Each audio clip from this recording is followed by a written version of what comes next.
Ladies and gentlemen, welcome back to another one-on-one with a draftee, and we're joined by excitement machine and game-changing supreme midfielder forward and Gippsland power superstar Bailey Humphrey. How are you doing, Bailey? Good, thank you. How are you? I'm very well, mate. I'm very well. We're super excited to have you on the show. We may have bigged you up a little bit in our draft previews this year, so we're excited about seeing the great man. 7 days to go until the draft, just under. How are the nerves holding up? I'm not too nervous, to be honest. I'm more excited than anything. Like, I'm just so keen to hopefully, be on the AFL list. Well, I mean, you've been quite busy, and I wanted to talk just moving away from football. You do some wonderful work with Mindful Australia, and you did the 54 holes of golf, and you raised a lot of money for them. Like, just explain to the audience how that's so important to you. I think that's the most forgotten cause with young men. We don't have many idols to look up to who talk about communication. I know that's a big thing for you, talking. Just explain to the audience what that is and why that's important. Yeah, so I think most of the people that I've probably had interviews with, I've sort of talked about it. So I lost a mate to suicide at the start of last year, and I've also had my own mental health issues since I was probably 14, 15. So it's been going on a little bit. But losing my mate to suicide was obviously an extremely dark time. So I had to find strategies and find people to communicate to that I guess trusted and that I felt comfortable talking to. And I think that's definitely the main thing, is communicating. So, and it's now I'm lucky enough to be an ambassador for Mindful Australia.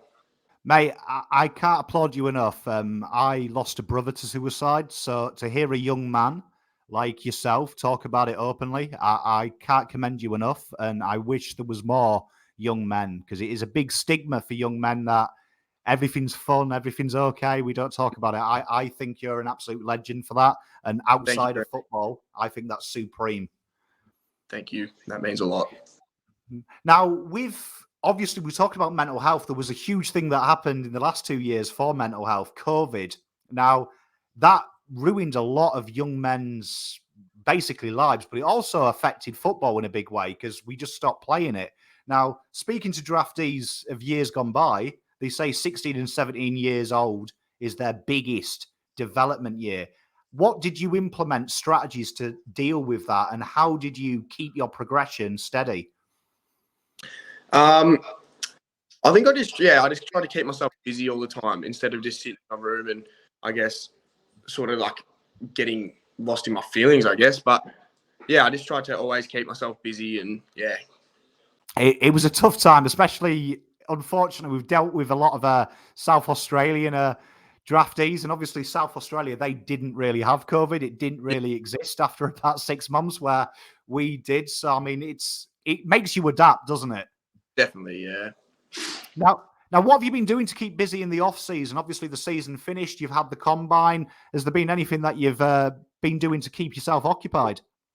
Yeah, I play a little bit of golf, and I'm trying to just play other sports, I guess. I've got a lot of media and stuff as well, so that's sort of keeping me a little bit busy. But a bit of golf, tennis, and basketball. I'm just trying to get around and play a little bit of different sports. Mate, I love that. How's the golf treating you? Yeah, I'm not the greatest golfer, but I go all right. I'm not too bad. I just go out there and have a hit, and yeah, it sort of takes my mind off all footy stuff, so it's good. It's probably the best place to be, isn't it, in the world of golf course, because it's just you versus the elements. Yep, definitely. And also, no one's going to come and give you a late bump when you're driving, so it's nice and relaxing. Definitely. Now, how would you rate your year going into the draft? You've obviously made the headlines. We've seen the impacts, particularly at the start of the year. How would you rate your season this year? Oh, well, obviously it was ups and downs. It wasn't smooth sailing for me, but when I did play footy, I was extremely happy with how I played. Yeah, you had a few niggles. How did you get around the niggles? Obviously, that's a big part of football. Like, how does that affect you as a player, and does that change your setup in any way? Yeah, so I had an interrupted preseason as well. So I had my appendix taken out in preseason, and then I did my meniscus obviously during the year after round 6. And then, yeah, with the knee, I just tried to keep myself busy and keep myself at power and doing a little bit of coaching, and I guess just trying to stay involved with footy, because if I was going to sit at home and sook about it, it was going to get me nowhere. So I just made sure I did all my recovery properly, and yeah, just kept busy. Mate, and you came back in the country game, and obviously that got you back in the headlines. You still build to go in the top 10. For those at home, we see a lot of the AFL media, they compare players to all sorts. How would you describe Bailey Humphrey's game style? I definitely think I'm a very physical and competitive person. So, like, when I'm out in the field, that's probably what you see. You'd see me, I try and use my strength to body people, to be extremely physical. But then I have the ability to play in the air as a sort of a taller kind of player, and then I have the ability to play at the ground level as a smaller kind of player. So I think my height's kind of perfect for what position I play.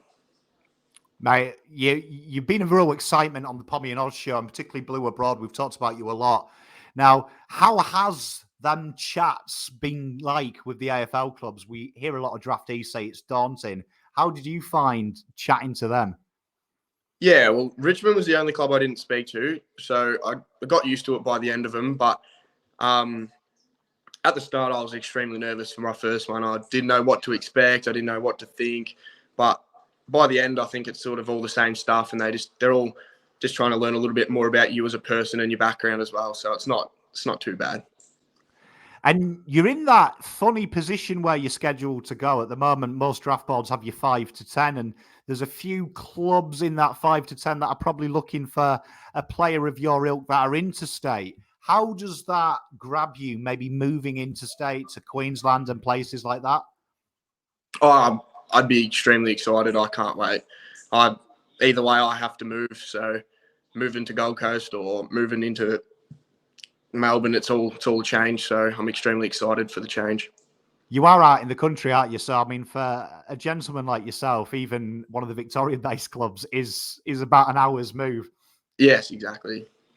Now, you've played, obviously, for your club at Power, and you've also played the national championships. We speak to AFL footballers, and they talk about the dramatic change from state league to AFL in terms of ball movement and technical skills. Do you notice that as a junior when you're doing that and playing in them competitions?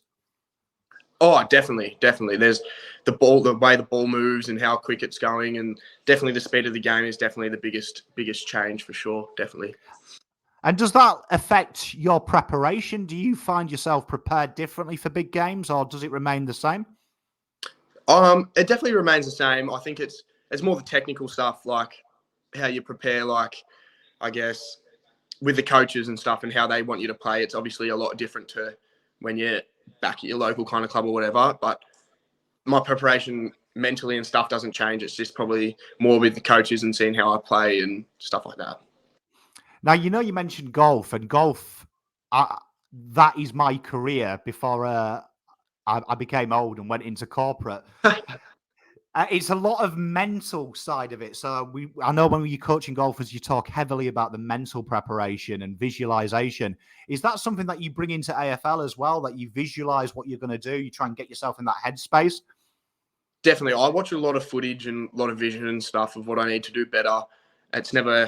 I try not to watch my highlights too much. I'm always trying to watch the improvement stuff. So definitely trying to always work on what I can do better for next week. And yeah, so definitely preparing myself mentally and, like, I guess, seeing in the vision of what I need to improve on. Yeah, for sure. Now, you've played with some real superstars and highly touted players in both for club and at state level. Is there anyone that you have noticed isn't probably getting the kudos and you think, God, he was really good though when I played him or played with him? I think there's two that I'd probably name. I think Oscar Murdoch, I think that's how you say his name. He's from, I can't remember where he actually plays. I played with him at Fit Country. He's just a lockdown defender that I reckon he hardly ever loses. And if he loses, he always halves it. So it's not really a loss.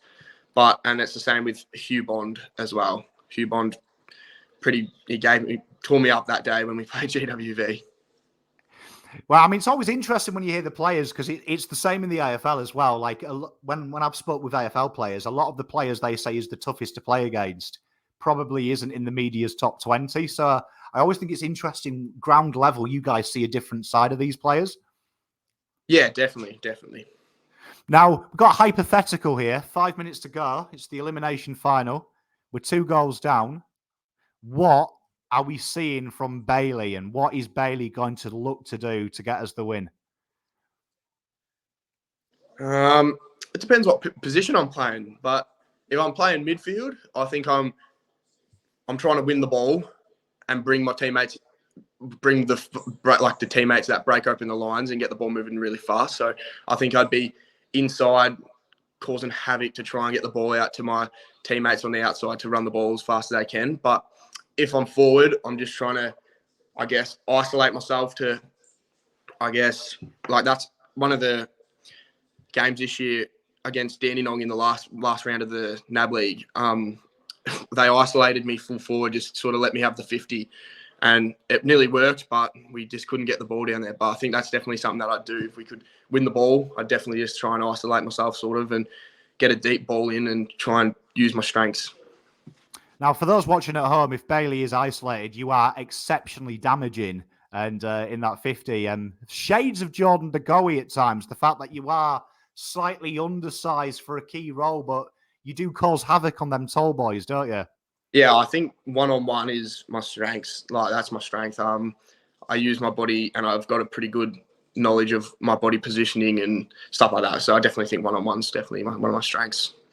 Now, if the guys and girls at home are going to go and Google you and want to see some highlights, what would be the best game you think you've played that really showcases what you're about? Well, there's a couple of games that are a bit different. So the Vic Country game, there was a fair few highlights in the first half, but they were all forward. But if you're going to watch a midfield game, I'd probably watch either the Sydney Academy game in NAB League or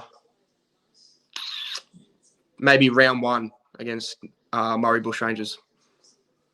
Mate, everyone go out there and check them out, because his highlight reel is very impressive, his young Bailey's. Now, who's been the biggest influence on you as a person or as a footballer, particularly in the last 2 years? Who's really sticks out that's really taken you to the next level?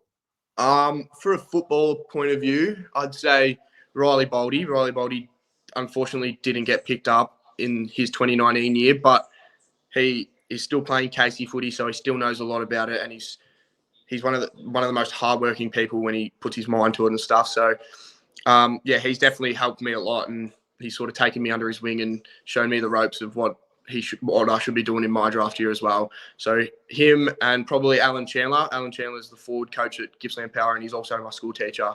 So we do a lot of footy at school and a lot of vision and stuff. So I definitely think them two have helped me the most with my footy. I could probably talk about a lot of people influencing me to be a better person. So I'd say Scotty McDougall from Power. Obviously my parents, my mum and dad, and my 2 brothers obviously as well. They're older than me, so they sort of showed me the ways as well. But I guess I could talk about as many people as I could name under the sun. So no, mate, it's good. It sounds like you've got a real good support network around you as well. Yeah, definitely. That's something that I'm extremely grateful for and lucky to have. Now, obviously it will change in the next 6 days, but have you got a team particularly that you do consider yourself a fan of? Well, I think Gold Coast seem the most interested, so I'll probably say they're probably like my fan favourite right now, but anything can happen, obviously, and I think, I'm just excited to see what happens.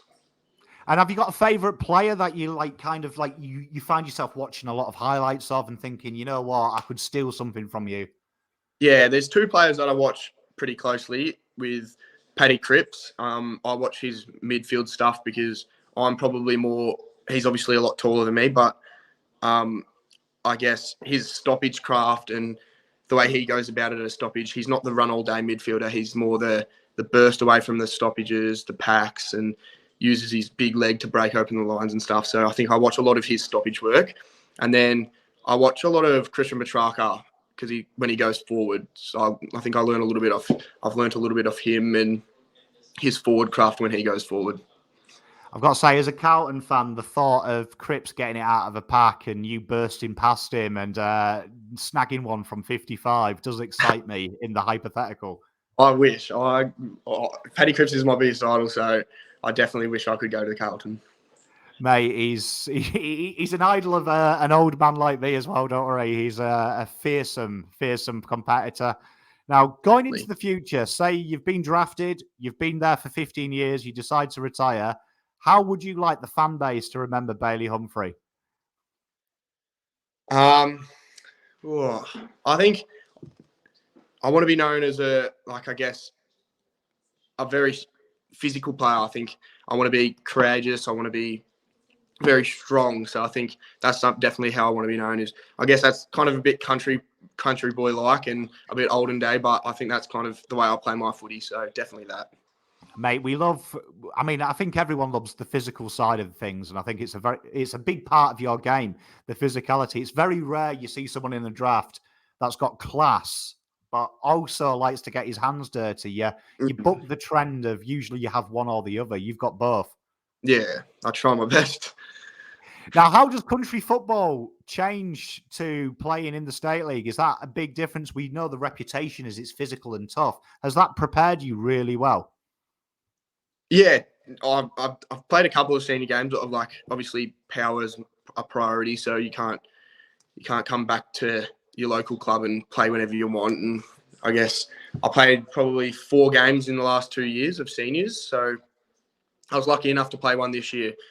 But yeah, playing seniors against bigger bodies sort of prepared me for this year and has prepared me for hopefully going forward as well. But yeah, it's obviously, I reckon power is probably a little bit quicker. The play and stuff is a little bit quicker, but the league I play in, my local league, which is the Gippsland League, I think it's ranked nearly top 10 in the whole of Victoria League. So it's actually a pretty high level league, and it's still pretty good when you can go back there. Do you find yourself, I know a lot of friends who went on to play professional soccer when they were young and they went and played men's seniors. They get targeted a little bit by the older clientele who are maybe a little bit jealous. Do you find yourself get targeted when you do turn out for seniors? When the game I played this year, I did get targeted. So I played against Jacob Constandy, and he plays for Drew, and I'm best mates with Jacob. So, so we played against each other, and it was a bit weird. We normally play on the same team, so playing against him was a bit weird. And he told Drew all about me, so they came out and they targeted me, yes. And I reckon first 30 seconds I copped a big elbow to the back of the head, and it sort of dropped into the ground. And I don't care. I just laugh at it, and I ended up getting best on and kicking 2 goals, so I wasn't complaining at all.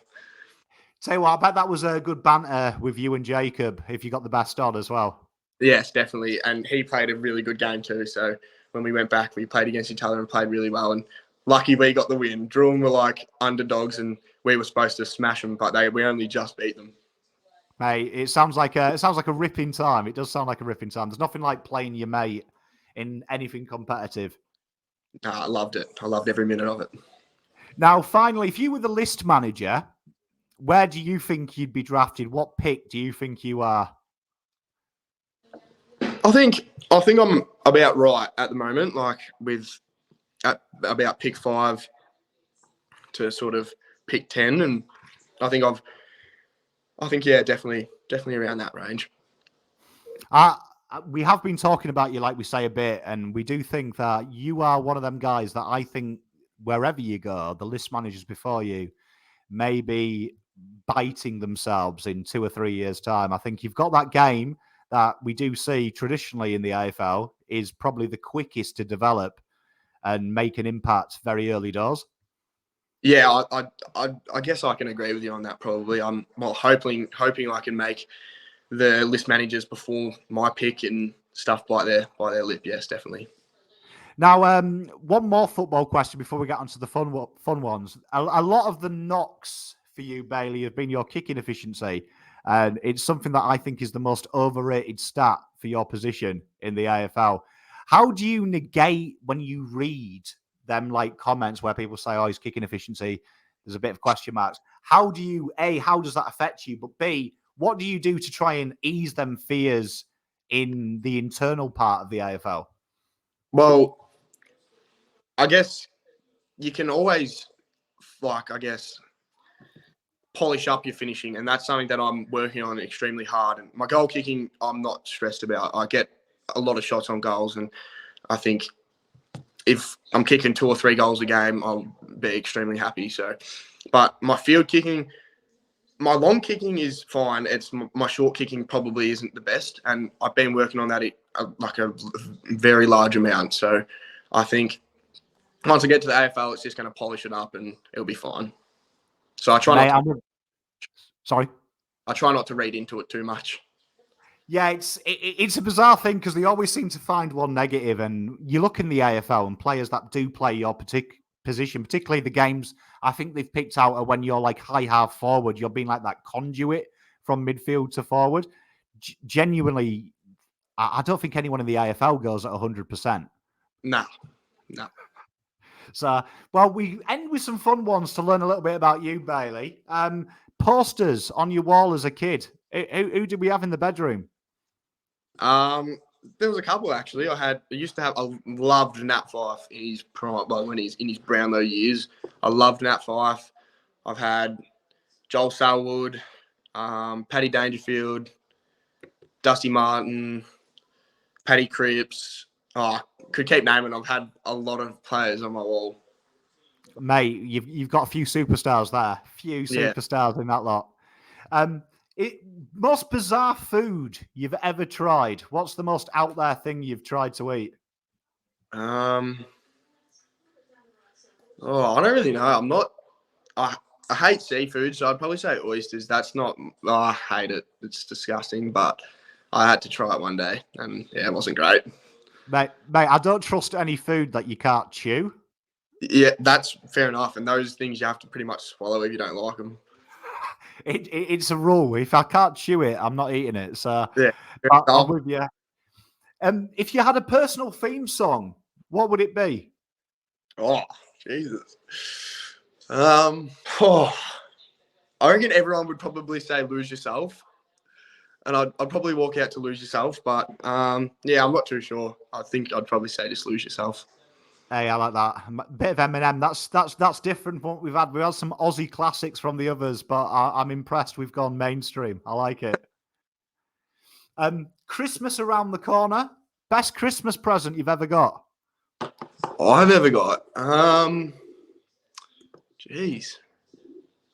I reckon as a kid I got some good ones. I used to love, as a tiny kid, about 10 years old, I used to love scooters and bikes and stuff. So I used to get a fair bit of bikes and scooters, but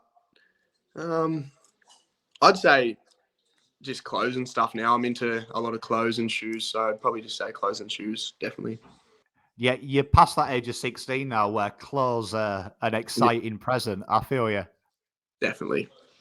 Now, have you got a guilty pleasure on TV? Is there something that you watch that's your guilty pleasure that you maybe keep secret from your mates? I like Love Island. That's something that I like, but no, I'm not really into all that kind of stuff. Like I do watch a couple of shows that I've probably watched too many times. So a bit like Sons of Anarchy and but Love Island's probably the one that I don't tell my mates about.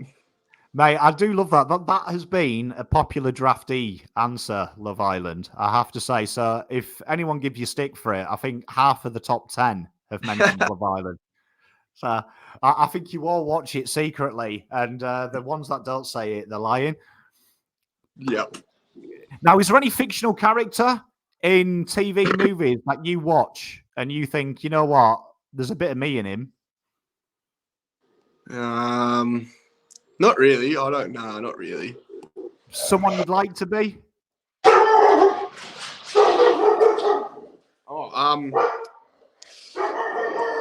I'd say Brad Pitt. Brad Pitt, mate. Hey, I can see that. You've got the dashing good looks. We can see you doing a Bonds commercial in 5 or 6 years. Well, Thank you very much, Bailey. You are a superstar. We really appreciate you coming down and chatting to us, and we wish you the best of luck, mate. Thank you very much. Thanks for having me. Cheers, mate. Best of luck.